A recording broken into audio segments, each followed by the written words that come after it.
So even with the snow falling in Iowa, the campaign trail is really heating up less than a week away from the Iowa caucuses. Yeah, and with the Hawkeye State hosting the first Republican debate of the new year between Ron DeSantis and Nikki Haley, the candidates are making their case to Iowans as to why they should be the party's presidential nominee. Yeah, Emily Finn is in Iowa with the latest from the campaign trail. Hey, Emily, good morning.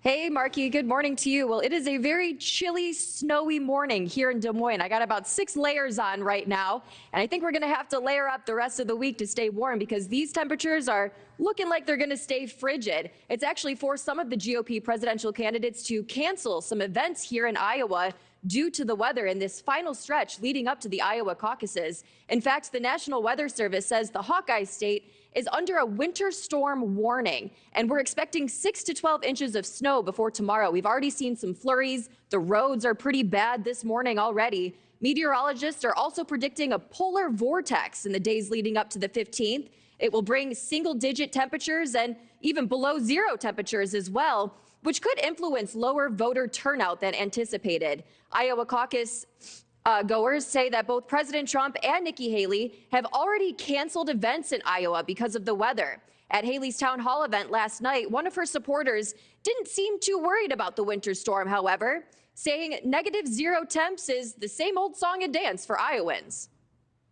That's not even cold for Iowans. I think Iowa sees like -30 is cold, -40 is freezing, but I mean, it's supposed to be like -6, so not at all. I don't think that shouldn't dissuade anybody.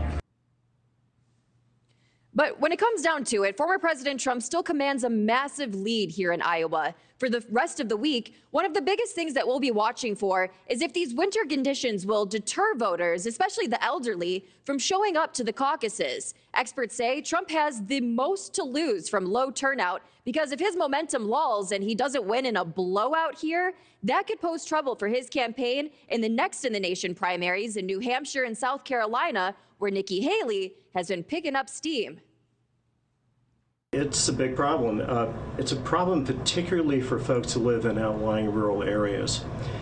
You know, if you're in a town like Ames, which isn't exactly a big city, you might have to drive or trudge through some snow for a couple of blocks to get to your precinct location.